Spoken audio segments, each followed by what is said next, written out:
berbagi untuk negeri, guru penggerak majukan pendidikan.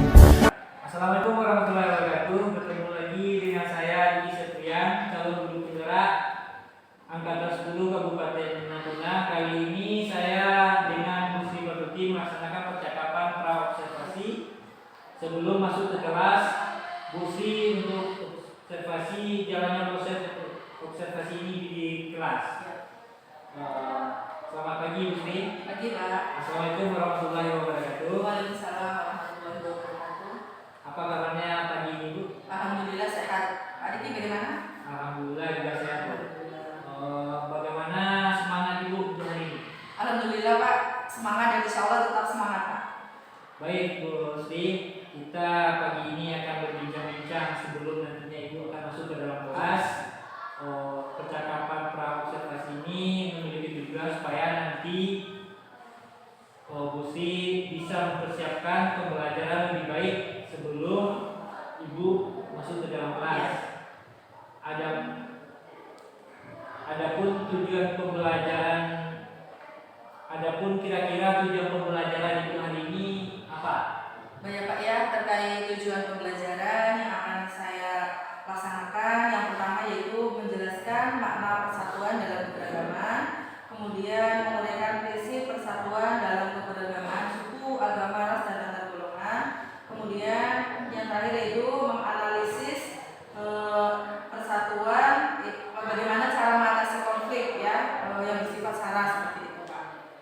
Jadi tadi ada beberapa hal yang perlu dijelaskan dulu Pak. Iya. Yang ingin saya tanyakan, bagian apa fokus Ibu dalam pelaksanaan pembelajaran ini? Fokus pengembangan area itu ya Pak ya. Iya. Jadi di sini saya akan menerapkan dalam pengetahuan, nanti siswa diharapkan mampu salah satunya menjelaskan tentang makna persatuan, kemudian keterampilan. Jadi nanti dalam kegiatan diskusi ada beberapa kriteria penilaian, terutama dalam metode misalkan diskusi, nanti saya akan menilai kemudian sikapnya, bagaimana sikap anak dalam kegiatan pembelajaran tersebut Pak. Sebagaimana kita ketahui dalam pembelajaran ini kan ada metode pembelajaran dan juga pembelajaran Bu. Ya. Jadi pada pembelajaran hari ini kira-kira apa model pembelajarannya yang akan Ibu lakukan? Baik Pak ya, terkait model pembelajaran yang akan saya terapkan di kelas yaitu saya akan menerapkan model pembelajaran cooperative learning dengan menggunakan metodenya diskusi dan tanya jawab. Seperti itu Pak. Selanjutnya kalau medianya, apa media yang Ibu adakan dalam pembelajaran ini atau yang digunakan? Terkait metode, terkait metode media, terkait media yang akan saya gunakan dalam kegiatan pembelajaran, tentunya media ini kan nanti agar meningkatkan motivasi dan semangat belajar siswa ya Pak. Saya akan menggunakan laptop, yaitu menggunakan PPT, video dalam pembelajaran. Baik. Kemudian terkait waktu pelaksanaannya, kira-kira kapan kita Ibu siap untuk diobservasi? Banyak Pak ya, terkait pelaksanaan observasinya, insya Allah saya siap melaksanakan observasi hari Rabu jam 9.45 ya Pak ya, karena sesuai dengan jam masuk saya Pak. Baik Bu, terima kasih atas jawabannya. Jadi terkait pelaksanaannya pada hari Rabu ini. Jadi saya harap pas Ibu melaksanakan observasi, semua persiapannya baik itu yang Ibu bilang tadi, PowerPoint-nya, media pembelajaran dan metode pembelajarannya Ibu siapkan dengan sebaik mungkin. Saya rasa sekian untuk pembicaraan kita pagi ini Bu. Saya akhiri, wabillahi taufiq hidayah. Assalamualaikum warahmatullahi wabarakatuh.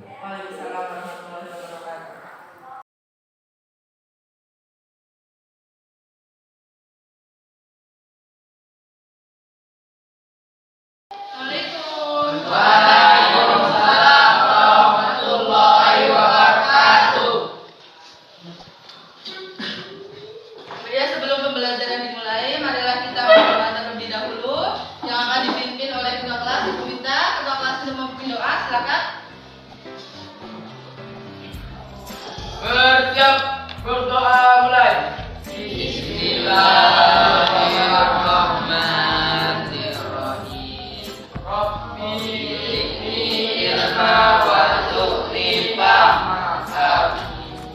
Diucapkan terima kasih kepada ketua kelas yang sudah memimpin doa. Sebelum pembelajaran kita mulai, Ibu absen terlebih dahulu ya.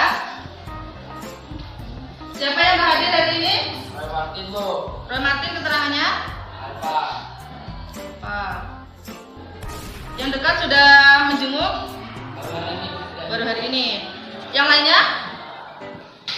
Nggak ada lagi, satu orang.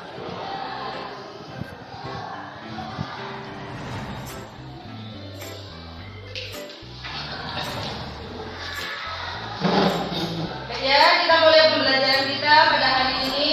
Sebelum kita melanjutkan materi pada hari ini, mari kita review kembali materi sebelum hari ini ya, atau materi sebelumnya pada pertemuan sebelumnya, yaitu bab yang keempat. Apakah anak-anak ibu masih ada yang ingat materi bab yang sebelumnya atau materi bab 3? Silakan. Yang masih ingat, oke, silakan berdiri. Yang kemarin kita mempelajari tentang kedaulatan negara kesatuan Republik Indonesia. Ya, oke. Jadi pada pertemuan minggu yang kemarin kita mempelajari tentang bab yang ketiga, yaitu tentang kedaulatan negara Republik Indonesia. Oke ya, anak-anak ibu, apakah masih ada yang ingat tentang pengertian kedaulatan? Silakan angkat tangannya yang masih mengingat materi sebelumnya tentang kedaulatan. Apa itu kedaulatan? Silakan angkat tangannya. Ya, silakan.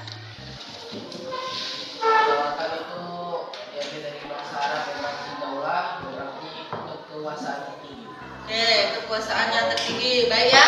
Jadi kedaulatan adalah kekuasaan tertinggi yang dimiliki oleh suatu negara. Kedaulatan di sini ada dua bentuknya, yaitu kedaulatan ke luar dan kedaulatan ke dalam. Ada yang bisa memberikan penjelasan tentang pengertian kedaulatan ke dalam dan pengertian kedaulatan keluar? Silakan. Ya. Silakan. Ya. Oh, jelasin lagi. Silakan. Kedaulatan ke dalam adalah kekuatan untuk menyusun atau mengatur organisasi di dalam negaranya sendiri. Oke. Kedaulatan keluar adalah kekuatan untuk menyusun dan mengatur organisasi bersama dengan negara lain. Oke, kita kasih tepuk tangan, bagus sekali ya jawabannya. Oke. Ada yang bisa memberikan pendapat lagi lain selain itu?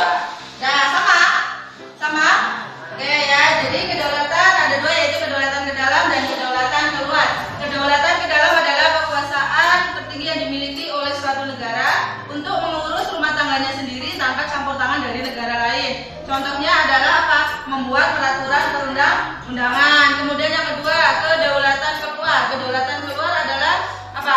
Kekuasaan tertinggi yang dimiliki oleh suatu negara untuk melakukan hubungan atau kerjasama dengan negara lain. Contohnya apa? Misalnya kerjasama antara Indonesia dengan Malaysia, atau yang disebut dengan kerjasama bilateral karena dilakukan oleh dua negara. Oke, sampai di sini paham?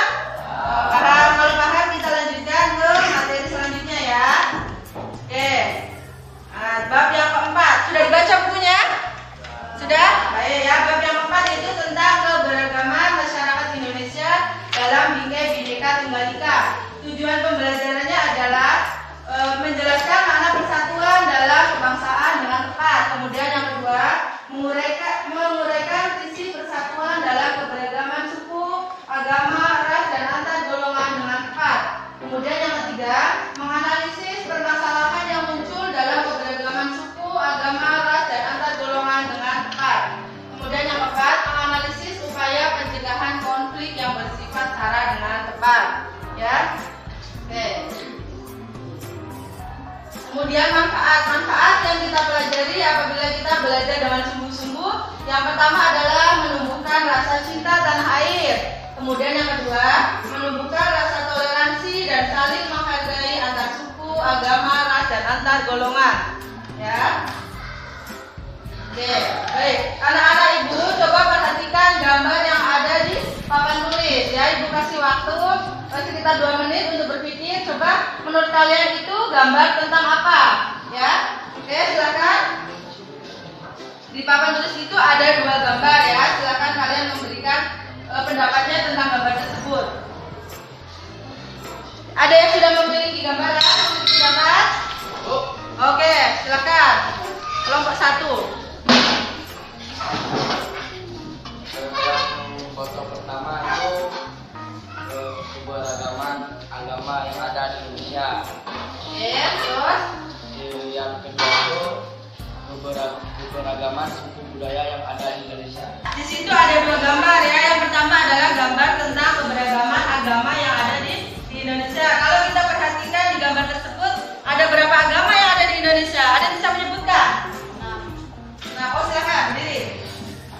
Ya, Dika ya. Silakan.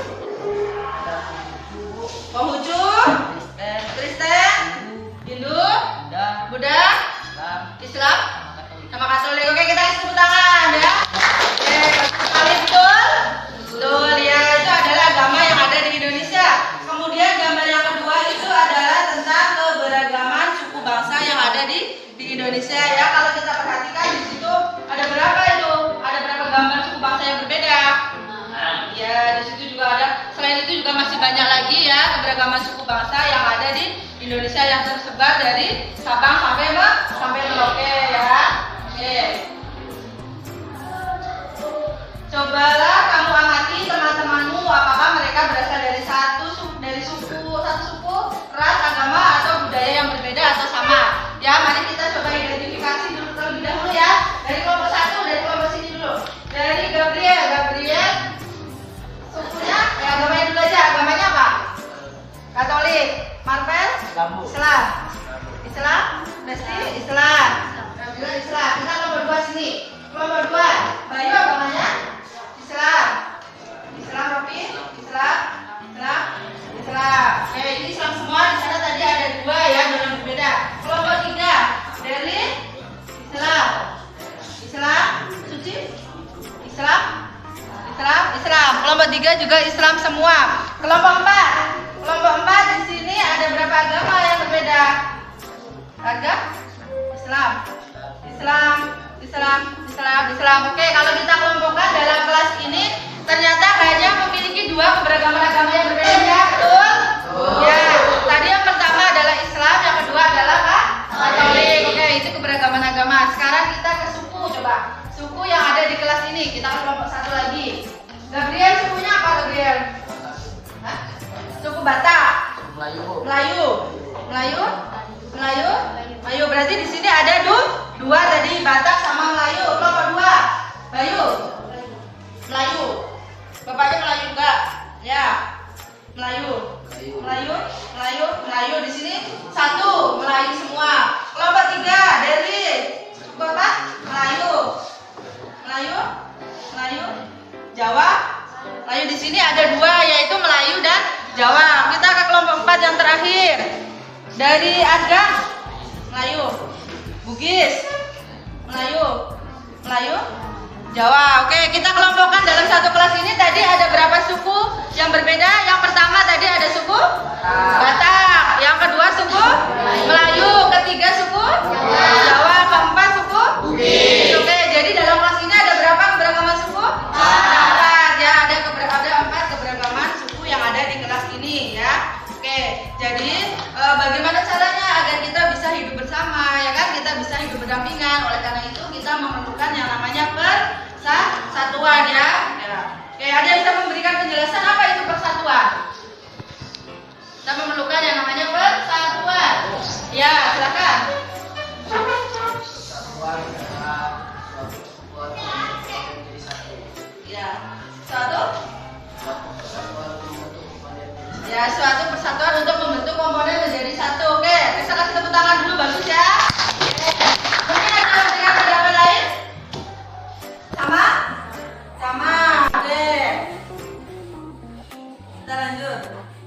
Ya, ini tadi masyarakat Indonesia terdiri dari berbagai golongan, suku, etnis atau suku bangsa, ras, agama, dan budaya. Mereka hidup tersebar di berbagai wilayah negara Indonesia. Oleh karena itu tadi kita memerlukan yang namanya persatuan ya. Nah, di sini pengertian persatuan itu adalah bersatu atau bergabungnya dari berbagai corak ya menjadi satu kebulatan yang utuh dan serasi. Persatuan juga dapat diartikan Persatuan juga dapat diartikan sebagai gabungan, ikatan atau kumpulan dari sejumlah bagian yang telah bersatu.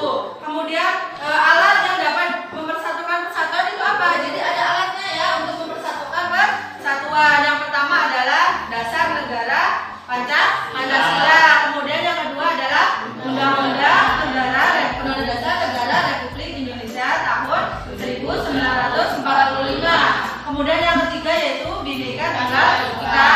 Yang keempat NKRI. Yang kelima lambang identitas nasional ya, seperti bendera merah putih dan lambang negara yaitu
dulu konfliknya.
Sudah belum?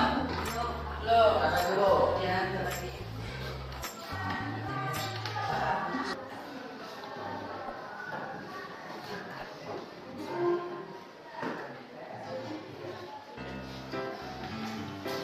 Kelompok 4 mana? Oh ya, kelompok 3 mana?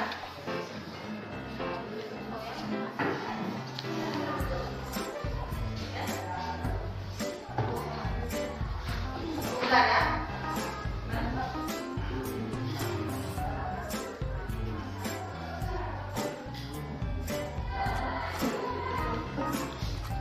Ya, gimana kelompok 2?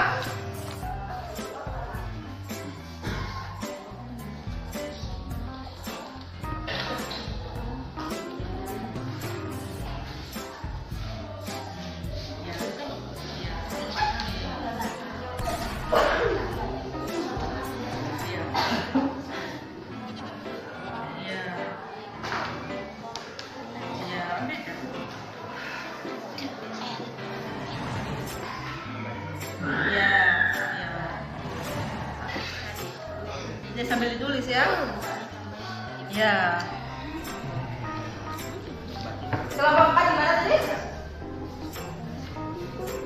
Ya. Ya, coba aja. Nomor 2 kan akibatnya. Ya, akibat yang ditimbulkan dari konflik tersebut ya. Ya, ya, tulis. Ya.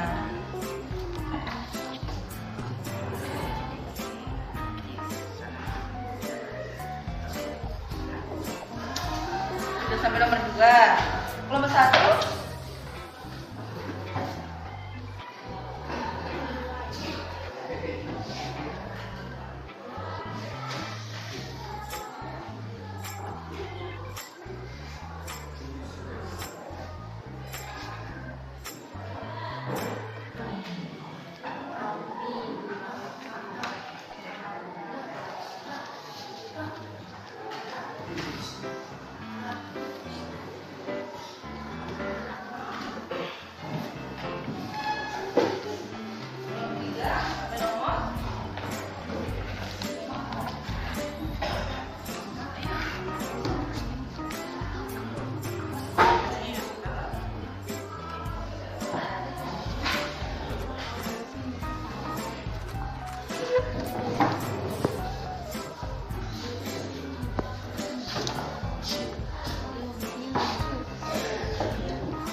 Kelompok 2 di mana?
1 udah, kelompok 2 udah?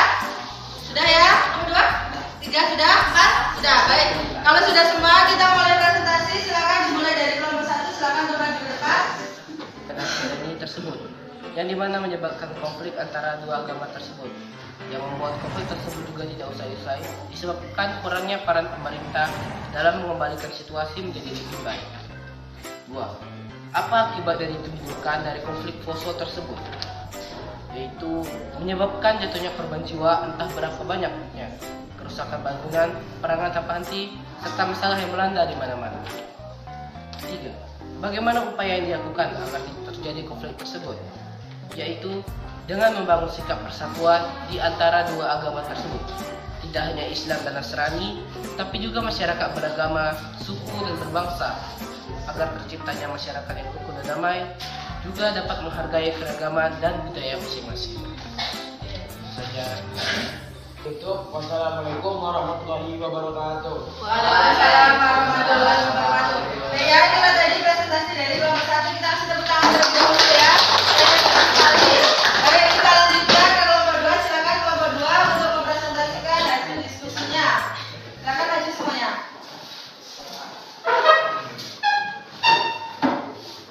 Ya, silakan.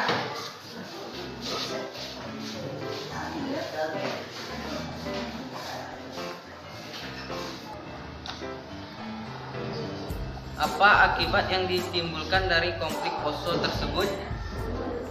Sehingga entah berapa banyak korban jiwa yang berjatuhan.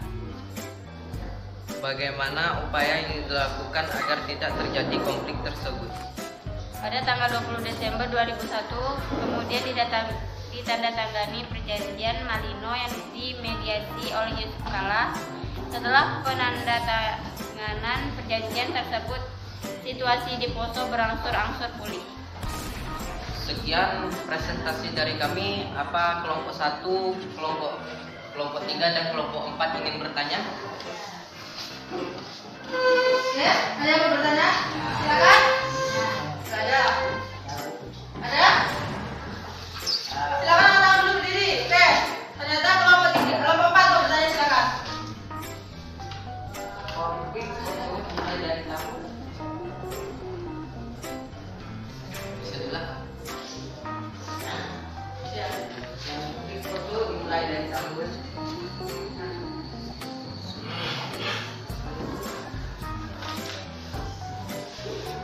Dari tahun 1958 hingga tahun 2000. Oke. Bagaimana? Bagaimana, oke? Ada yang bertanya lagi? Ya, itu tentang konflik Poso, yaitu dimulai tahun 1998 hingga tahun 2000. Ada lagi yang bertanyakan?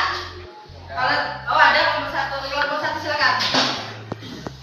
Perjanjian apa yang ditandatangani oleh Yusuf Kala? Ya, perjanjian apa yang ditandatangani oleh Yusuf Kala, silakan. Perjanjian Malino. Perjanjian Malino, oke? Oke, dapat semuanya? Dapat. Silakan ditutup kelompok 2. Sekian dari kami, presentasi kami. Assalamualaikum warahmatullahi wabarakatuh. Waalaikumsalam warahmatullahi wabarakatuh. Kita tepuk tangan besarnya ya. Oke. Dan kita lanjutkan ke kelompok 3 ya. Silakan kelompok 3 siap-siap. Oke. Dalam mengembalikan situasi menjadi kondusif. Soal nomor 2. Apa akibat yang ditimbulkan dari konflik Poso tersebut? Dimulai dari tahun 1998 hingga tahun 2000, konflik berkembang ke ranah kekerasan dan entah berapa banyak korban jiwa yang dirasakan. Soal ketiga, bagaimana upaya yang dilakukan agar tidak terjadi konflik tersebut? Pada tanggal 20 Desember 2001 ditandatangani perjanjian Malino yang dimediasi oleh Yusuf Kala. Setelah pendatanganan perjanjian, situasi di Poso berangsur-angsur pulih. Sekian dari kami buka kesimpulannya.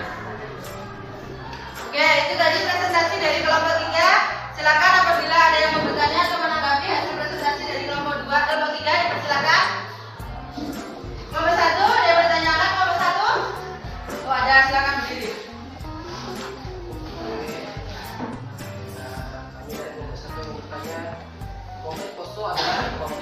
perseteruan antara dua agama. Itu agama apa? Silakan. Kelompok Islam dan Nasrani. Oke, ya jadi konflik poso itu pertanyaan dari kelompok 1 tadi. Konflik poso itu terjadi antara kelompok agama apa dan agama apa? Jawabannya agama Islam dengan agama Nasrani. Oke, mungkin ada lagi pertanyaan? Tidak ada? Kelompok 2? Tidak ada? Kalau tidak ada, berarti silakan ditutup kelompok 3.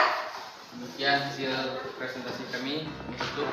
Assalamualaikum warahmatullahi wabarakatuh. Waalaikumsalam warahmatullahi wabarakatuh. Kita kasih tepuk tangan ya. Bagus sekali presentasi dari kelompok 3. Siap-siap silakan kelompok 4 untuk maju ke depan mempresentasikan hasil diskusinya. Silakan. Satu, penyebabnya adalah karena kurangnya peran pemerintah dalam memberikan situasi menjadi kondusif. Apa akibat yang ditimbulkan dari konflik poso tersebut? Banyak korban jiwa yang berjatuhan. Bagaimana upaya yang dilakukan agar tidak terjadi konflik tersebut? Upaya dilakukan jika terjadinya masalah atau sebelum masalah terjadi, hal tersebut dapat dilakukan dengan mengembangkan sikap toleransi, kerjasama, latihan bersama, dan sebagainya. Upaya mengatasi masalah pada saat atau setelah terjadi masalah seperti penangkapan, pembubaran paksa, dan sebagainya. Itu hasil diskusi kami. Apakah kelompok 1, 2, 3 yang bertanya? Ya, itu tadi hasil dari presentasi kelompok 4. Silakan bagi yang bertanya. Oh, kelompok 3 silakan berdiri. Saya dari kelompok 3 ikut belajar pertanyaan. Konflik poso berakhir pada tahun. Silakan. Konflik poso berakhir pada tahun.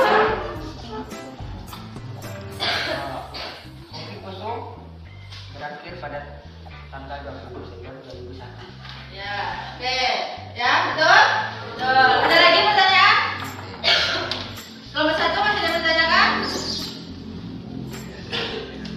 Oke, silakan berdiri. Saya dari kelompok 1 ingin bertanya. Perjanjian Malino ditandatangani oleh Janjian Malino ditandatangani oleh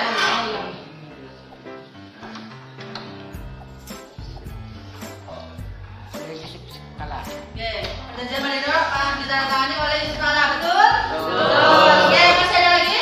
Tidak. Tidak ada. Kalau tidak ada silakan ditutup kelompok 4. Sekian hasil diskusi kami.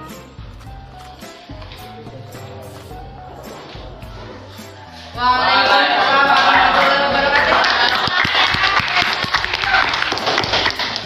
Oke.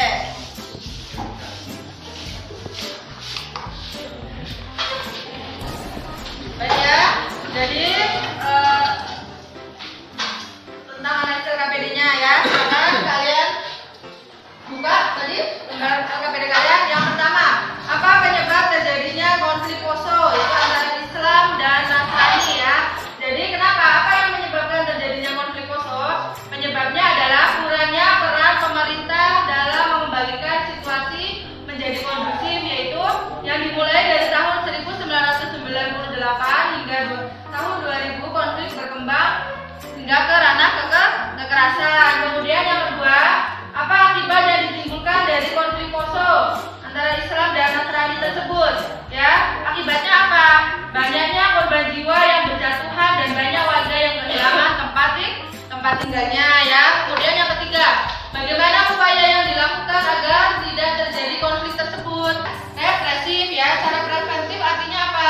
Upaya dilakukan untuk mencegah terjadinya masalah sebelum ada masalah ya. Oke. Contohnya seperti apa? Contohnya seperti mengembangkan sikap toleransi, kerjasama, latihan bersama dan sebagainya. Kemudian adapun cara represif adalah upaya mengatasi masalah pada saat atau setelah terjadinya konflik atau masalah, seperti penangkapan, pembubaran paksa dan sebagainya. Oke ya, itulah pembelajaran kita pada hari ini. Ya, apakah ada anak ibu yang mau memberikan kesimpulan tentang pembelajaran kita pada hari ini? Dipersilakan.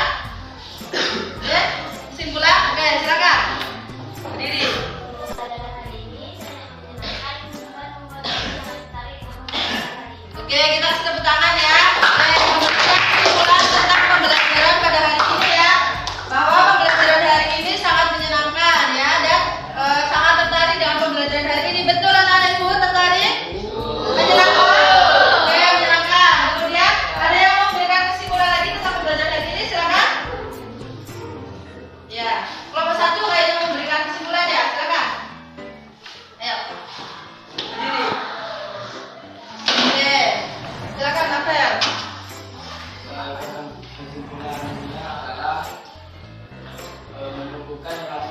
persatuan di antara kita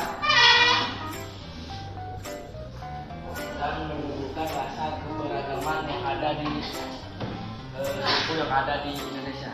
Oke, sudah? Nah, kita kasih tepuk tangan ya. Oke. Bagus sekali ya. Mungkin ada lagi yang memberikan kesimpulan tentang pembelajaran kita pada hari ini? Ada lagi? Sudah? Mas?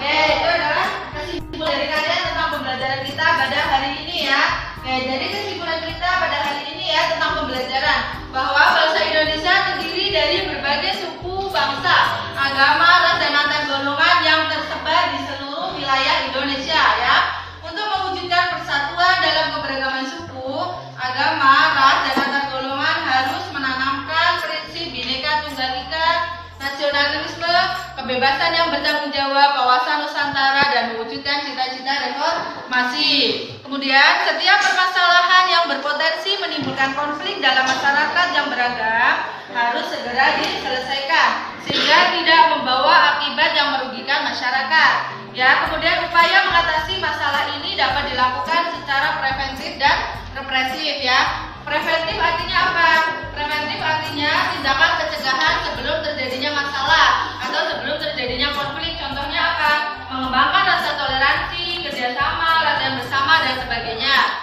Kemudian cara represif. Cara represif artinya upaya mengatasi masalah ya setelah terjadinya masalah atau setelah terjadinya konflik. Contohnya seperti apa? Penangkapan, pembubaran massa, dan sebagainya. Baik ya, anak ibu, itulah pembelajaran kita pada hari ini. Sebelum ibu tutup, ibu akan membagikan poster. Silakan dipersiapkan kertas dan alat tulisnya ya. Oke.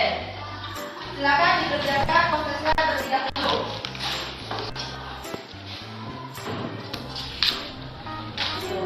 Kasih nama dan kelas ya di lembar jawab kalian.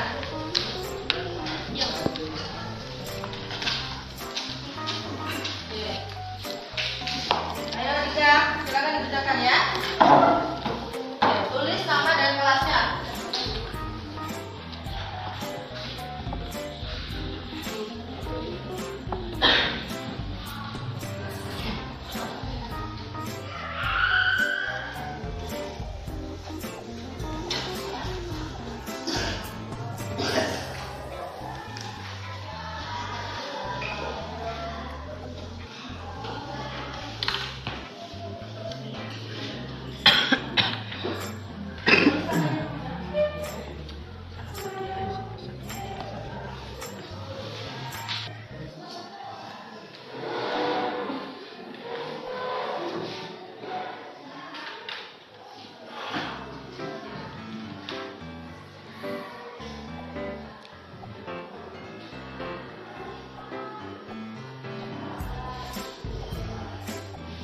Baik, silakan untuk perwakilan masing-masing kelompok kumpulkan ke depan.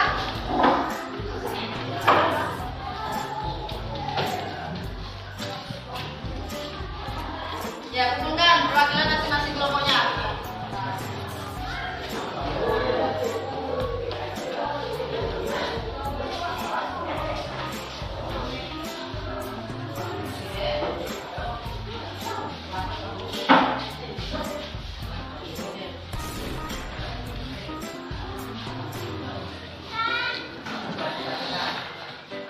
Baik ya, anak ibu, itulah pembelajaran kita pada hari ini. Sebelum ibu tutup, silakan ketua kelas untuk memimpin doa terlebih dahulu.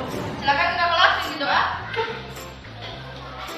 Bersiap, berdoa mulai.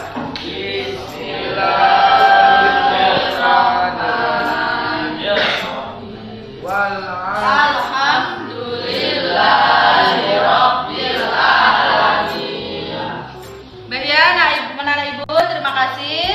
Ya, sebelum ibu tutup, ibu mengingatkan kembali ya untuk pertemuan minggu depan silakan kalian baca materi bab yang keempat tentang harmoni keberagaman masyarakat Indonesia. Nanti apabila ada yang belum paham, silakan kalian catat dan nanti kita diskusikan pada pertemuan yang akan datang. Ibu akhiri, wabillahi taufiq wal hidayah. Wassalamualaikum warahmatullahi wabarakatuh. Waalaikumsalam warahmatullahi wabarakatuh. Salam kita semua ya.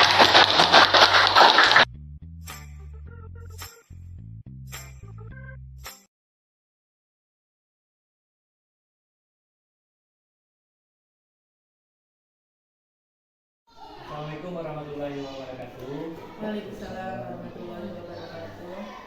Berjumpa lagi dengan saya Ibu Sri Batuti.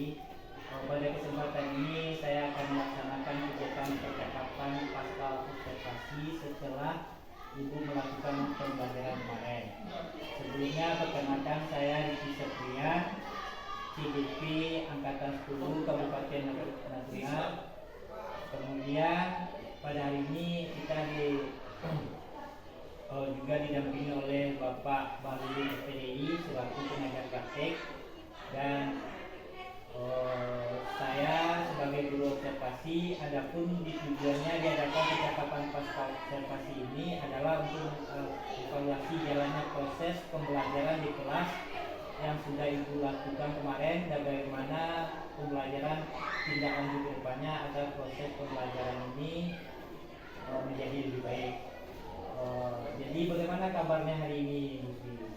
Alhamdulillah kabarnya baik Pak. Bagaimana dengan Pak Riki? Alhamdulillah juga baik. Pada pembelajaran kemarin, Bu Sri, Iya Pak. apa yang Ibu rasakan pada pembelajaran kemarin? Baik ya Pak, perasaan saya ketika melaksanakan kegiatan pembelajaran kemarin, yang pertama saya merasa sangat senang ya Pak, karena siswa sangat antusias dalam mengikuti kegiatan pembelajaran yang sudah dilaksanakan. Jadi setelah pembelajaran ini, kira-kira apa hal-hal baik yang dapat Ibu petik dari kegiatan pembelajaran tersebut? Baik ya Pak ya, hal-hal baik ya dari kegiatan pembelajaran yang sudah saya laksanakan di kelas kemarin. Ya tentunya saya sudah melaksanakan kegiatan pembelajaran dengan baik.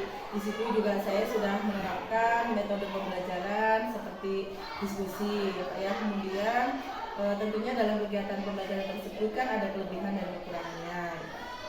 Di sini kelebihannya yaitu dapat meningkatkan keterampilan sosial emosional pada siswa. Sedangkan kekurangannya yaitu membutuhkan waktu yang lama untuk mencapai target yang telah ditentukan. Seperti itu Pak. Jadi karena penjelasan Ibu Sri tadi kan mengatakan ada kelebihan dan kekurangannya, berarti saya bisa tarik kesimpulan Ibu berarti kurang puas. Kalau kira-kira dipresentasikan atau kita tarik angkanya dari 0 sampai 10, berapa kira-kira nilai Ibu pas pembelajaran kemarin? Baik ya Pak ya, setelah melaksanakan kegiatan pembelajaran di kelas kemarin, kalau saya memposisikan diri saya itu sekitar 7 sampai 8 gitu ya Pak ya. Karena masih ada beberapa kekurangan tadi yang belum tercapai seperti itu Pak. Ya, jadi Ibu merasa nilai 7-8. Jadi kan yang kita harapkan nilai ini kan 10. Iya. Karena nilainya agar keinginan kita agar transfer ilmu dari guru ke siswa tercapai. Jadi kira-kira apa yang perlu Ibu tingkatkan ke depannya agar bisa tercapai apa keinginan Ibu dalam pembelajaran itu? Baik Pak ya, hal-hal yang perlu saya tingkatkan dalam kegiatan pembelajaran ke depannya yaitu di sini yang pertama saya akan membantu siswa agar siswa itu mampu mengeluarkan ide-idenya yaitu melalui kegiatan diskusi, baik itu diskusi kelompok maupun dalam kegiatan presentasi seperti itu Pak. Jadi Ibu bilang tadi soal kebutuhan siswa, Iya. agar pembelajaran itu tercapai tujuannya. Iya Pak. Kira-kira apa saja yang bisa Ibu lakukan untuk kebutuhan siswa ini tercapai? Baik Pak, untuk memenuhi kebutuhan siswa di sini saya dalam kegiatan pembelajaran akan menerapkan kegiatan pembelajaran berdiferensiasi dan juga akan menerapkan kegiatan pembelajaran sosial emosional seperti itu Pak. Sebagaimana yang telah Ibu bilang tadi, ini berkaitan dengan pembelajaran berdiferensiasi dan pembelajaran sosial emosional. Ya. Kalau menurut saya pembelajaran ini kan sangat bagus. Ya. Karena siswa ini kan punya sosial emosional dan ke depannya diharapkan perkembangan sosial emosional ini berkembang sehingga di kedepannya dia menjadi pemimpin, kita siapkan menjadi pemimpin Iya. ke depan seperti itu Betul. kan. Jadi kira-kira program baik ini kapan kira-kira bisa Ibu laksanakan? secepatnya akan lebih baik ya Pak ya. Pada pertemuan selanjutnya saya akan menerapkan kegiatan pembelajaran sosial emosional dan pembelajaran bertoleransi tersebut. Berarti secepatnya Iya, Bu, ya. Pak. Tapi begini lagi Bu Sri, bagaimana kita ketahui kadang-kadang pembelajaran baru ini tujuan kita tidak tercapai, Iya. kadang-kadang seperti itu kan. Jadi apakah pembelajaran ini Ibu mempunyai komitmen untuk melaksanakan secara kontinu atau bagaimana? Baik Pak, saya akan menerapkan kegiatan pembelajaran ini secara kontinu, yaitu tadi dengan pembelajaran sosial emosional dan pembelajaran berdiferensi, dengan harapan agar anak-anak memiliki karakter yang lebih baik seperti itu Pak. Baik, dengan penerapan pembelajaran berdiferensiasi dan pembelajaran sosial emosional diharapkan mampu mengcover kebutuhan siswa. Ya, begitu Bu. itu Pak. Jadi saya rasa untuk kesempatan ini sekian Bu. Sekali lagi saya ucapkan terima kasih sama Bu Sri Waduti dan sama Bapak Baharudin atas waktunya, dan mohon maaf karena telah mengganggu waktunya, baik itu mengganggu jam pembelajarannya dan sebagainya. Terima kasih juga saya ucapkan kepada Bapak Baharudin atas waktu dan kunjungannya. Mohon maaf jika ada tutur kata saya yang salah. Dan saya akhiri, wabillahi taufiq wal hidayah. Wassalamualaikum warahmatullahi wabarakatuh. Waalaikumsalam warahmatullahi wabarakatuh. Bagaimana Pak terkait kegiatan supervisi akademik yang Bapak lakukan bersama Ibu? Bagaimana perasaannya sekarang? Alhamdulillah, saya rasakan saya sangat puas Pak. Jadi pas pembelajaran ini saya bisa belajar apa kekurangan saya dalam pembelajaran dan sebagainya. Baik Pak, tadi sudah melakukan ucapan pasca sudah sampai ke sana. Saya izin untuk menyampaikan hasil pengamatan saya terkait proses supervisi akademik yang Bapak lakukan. Baik, yang pertama saya melihat tadi prinsip dari pelaksanaan kegiatan supervisi akademik yang saya lakukan itu sudah berdasarkan dengan prinsip itu, yaitu ada kemitraan, kemudian proses kreatif juga tadi muncul, dan memaksimalkan potensi yang Bapak lakukan tadi sudah dilakukan. Kemudian terkait supervisi, kemudian terkait kesiapan sebelum observasi kemarin, Bapak juga sudah menanyakan indikator kompetensi area yang spesifik yang ingin dicapai oleh coach tadi. Kemudian juga pas observasi Bapak mencatat yang terlihat dan terdengar oleh Bapak seperti itu. Kemudian tadi pas percakapan observasi Bapak bersama coach itu Bapak menanyakan apa yang sudah dilakukan pada saat mengajar dan menjadi indikator kepala pengembangan yang diinginkan itu sudah nampak. Kemudian tadi juga Bapak menyampaikan catatan hasil aplikasi berbasis data. Terakhir tadi menanyakan apa lagi yang ingin dikembangkan berdasarkan hasil supervisi yang baru kami lakukan. Nah, semua sudah tergambar baik sekali catatan supervisi akademik yang Bapak lakukan. Mungkin sekilas itu hasil penelitian saya Bapak terkait catatan supervisi akademik yang Bapak lakukan. Terima kasih atas waktunya Pak. Dan saya juga mengucapkan terima kasih atas masukan Bapak sudah bersedia ke sekolah kami untuk melihat perkembangan cara pencoachian atau cara coach ini Pak. Dan sekali lagi saya ucapkan terima kasih Pak. Baik.